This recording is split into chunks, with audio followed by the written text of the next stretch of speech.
Депутаты Государственного совета Коми внесли изменения в региональный бюджет 2012. Расходы казны выросли на 2 миллиарда 700 миллионов рублей. Большая часть средств пойдет в социальную сферу. Это создание мест в детских садах, увеличение пенсий, стипендий и заработной платы педагогам. Репортаж Светланы Некрасовой. Отныне семьи, в которых с 1 января 2013 родится третий или последующий ребенок, могут претендовать не только на региональный семейный капитал, но и на дополнительные пособия. Его будут выплачивать, пока чаду не исполнится 3 года. Размер компенсации равен среднему прожиточному минимуму ребенка. В следующем году, например, это 9100 рублей. Правда, рассчитывать на помощь могут только семьи, официально признанные малоимущими.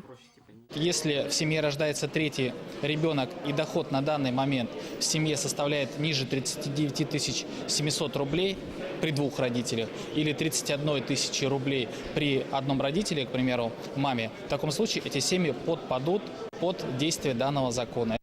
Социально защищенными стали и народные дружинники. Теперь в случае травмы или гибели добровольца его семья может рассчитывать на единовременную выплату от 20 до 100 тысяч рублей.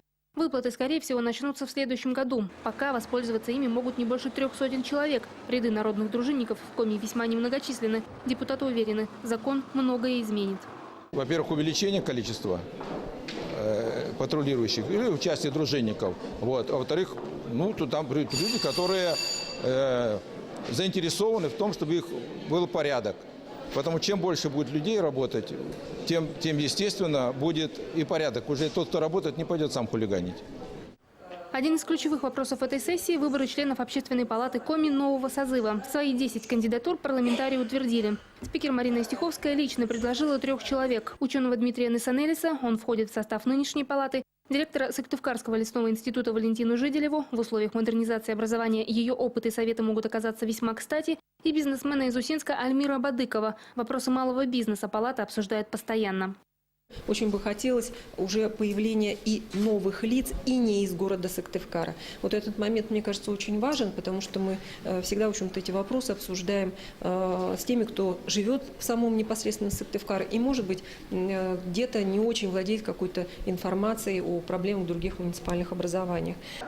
Помимо этого, депутаты на 6% проиндексировали стипендии студентов республиканских училищ и вузов, утвердили прожиточный минимум для пенсионера. В 2013-м он составит 6986 рублей. И назначили членов комиссий, которые будут проводить конкурс на замещение должностей руководителей администрации Ухты и Воркуты. Светлана Некрасова, Олег Юшков, телеканал Юрган.